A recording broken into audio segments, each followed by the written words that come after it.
Oke, Kang Ferry, ini pertanyaan santai, refresh. Ya, jadi Kang Ferry sebutkan dua kata. Jika saya menyebutkan kata tertentu, Kang Ferry kan orang Sunda.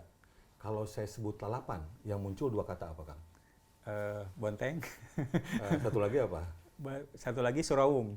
Surawung. Oke, Surawung itu bahasa Jawa ya? Surawung itu bahasa Indonesianya apa ya? Apa ya yang kalau kita makan nasi uduk ada itunya apa? Apa? Entahlah, saya lupa. Kemangi. Oke. Kemangi. Oke, kalau saya sebut Bandung, dua kata untuk Bandung. Bandung tuh gelis, Bandung tuh indah.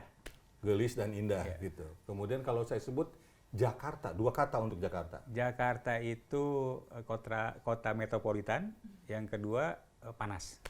Metropolitan dan panas. Nah, ini pertanyaan yang gampang. Haritanu. Dua kata untuk Haritanu. Haritanu itu ketua umum. Ketua umum, udah dua dong. Haritanu bos. Haritanu kesejahteraan. Ini berat banget. Berat banget. Oke, Ganjar Pranowo. Ganjar Pranowo bos Jateng. Bos Jateng. Udah dua tuh, bos Jateng udah dua. Anies Baswedan. Anies Baswedan dia mantan gubernur dan mantan rektor. Jadi Ferry Kurnia kalau ditanya kayak gini berat. Jokowi. Jokowi itu infrastruktur. Infrastruktur. Satu lagi? Satu lagi pemimpin dari rakyat. Nah, ini harus tepat nih. Ya. Pertanyaan ini harus tepat. Ya. Perindo. Perindo itu persatuan dan kesejahteraan. Widih. Oh, paling mudah nih. Hari-hari merenungnya itu. Hari-hari merenungnya. Oke.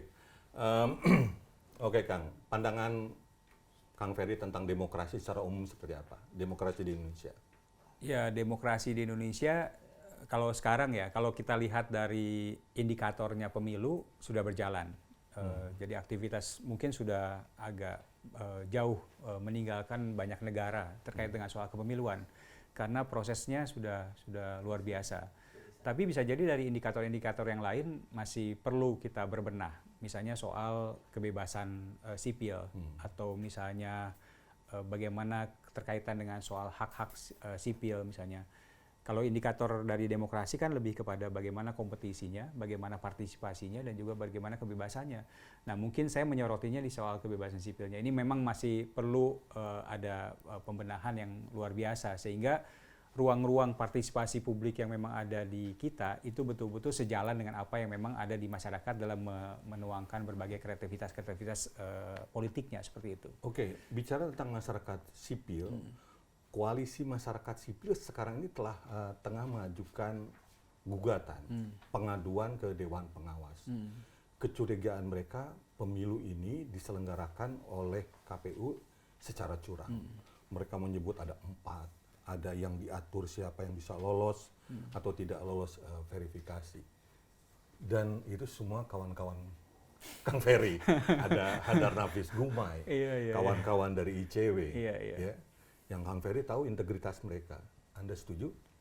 Iya, saya tidak dalam posisi setuju atau tidak setuju, tapi mungkin mereka melakukan upaya-upaya itu ada dasarnya kan seperti itu. Tapi ya bagi saya dalam konteks bagaimana proses perjuangan masyarakat sipil, yaitu sah-sah saja, silakan saja. Tapi tetap harus ada data dan faktanya yang benar kan kayak gitu. Jangan sampai juga nanti itu berujung pada fitnah. Itu yang memang juga harus kita hindari seperti itu. Tapi memang ada peluang kan bahwa KPU pusat bisa mendikte, bisa mengancam, bisa mengatur KPU daerah.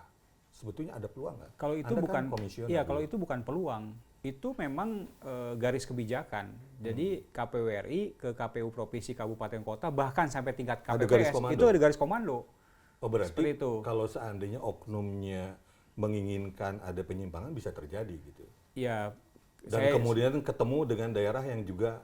Saya yakin integritas ini kan soal bagaimana integritasnya dipertaruhkan kan seperti itu. Saya yakin teman-teman KPU integritasnya masih terjaga ya seperti itu. Jadi tidak tahu ya, ini kan soal bagaimana proses pembuktian. Bahasa saya kan tadi fakta, datanya jelas, makanya ini ruang-ruang ini harusnya disampaikan kepada pihak yang memang terkait. Misalnya di sini ada DKPP, ya dibuka saja supaya itu terang benderang kan seperti itu. Oke. Ya. Sebagai mantan komisioner KPU, sebetulnya persoalan apa yang terbesar yang dihadapi KPU setiap kali menyelenggarakan pemilu dengan luas wilayah dan banyak partai yang terlibat seperti Indonesia ini? Tantangannya luar biasa ya. Jadi yang pertama adalah kalau penyelenggara itu harus mengakomodir dua stakeholder utama. Pertama adalah peserta pemilunya, baik itu presiden, wakil presiden, partai ataupun calon anggota DPD. Yang kedua pemilih. Itu luar biasa. Di satu sisi harus memberikan informasi yang jelas kepada peserta pemilu, di sisi lain juga harus memberikan pemahaman yang matang kepada para pemilih. Jangan sampai pemilih kan tidak paham segala macam kayak gitu. Itu yang saya pikir dua tantangan terbesar yang ada di KPU. Nah, tantangan teknikalitasnya ini terkait dengan tahapan-tahapan yang memang agak problematik.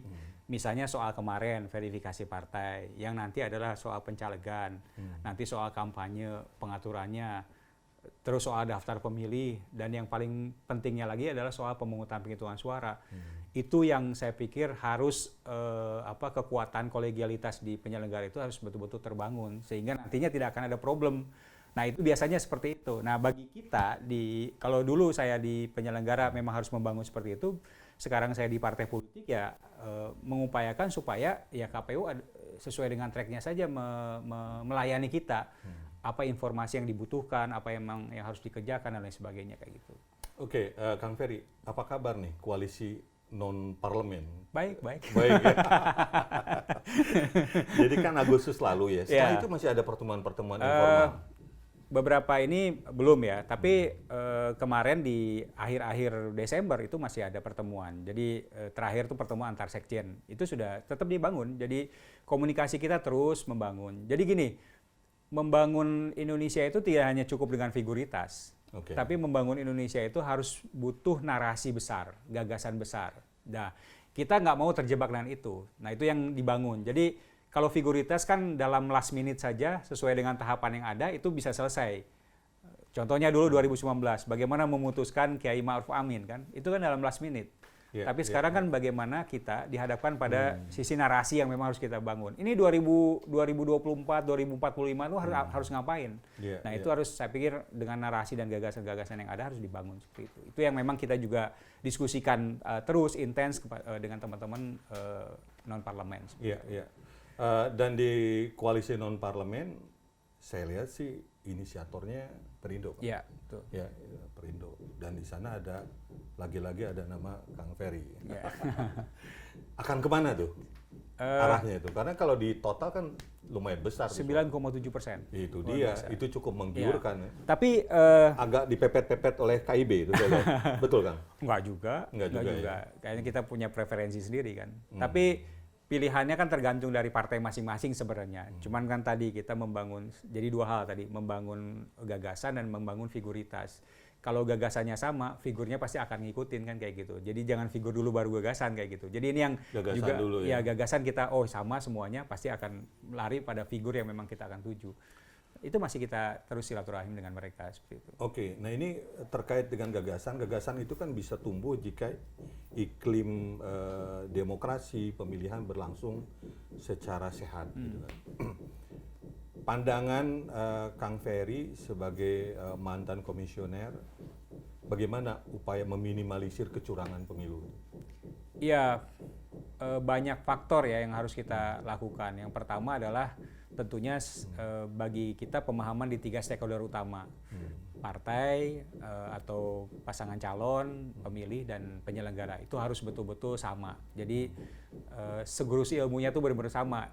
Kitab suci yang dibacanya itu betul-betul sama kan kayak gitu. Itu yang harus kita inikan. Yang kedua ya saya pikir penegakan aturan. Jadi kalau memang sudah seperti aturannya ya dijalankan. Jangan sampai nanti aturannya seperti itu tapi belok ke kanan, belok ke kiri. Nah, itu yang memang agak melenceng-lenceng.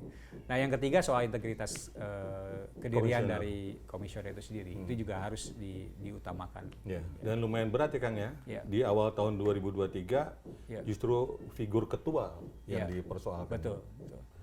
Oke, kalau kita lihat ya peta penguasaan kursi di daerah, Perindo cukup signifikan.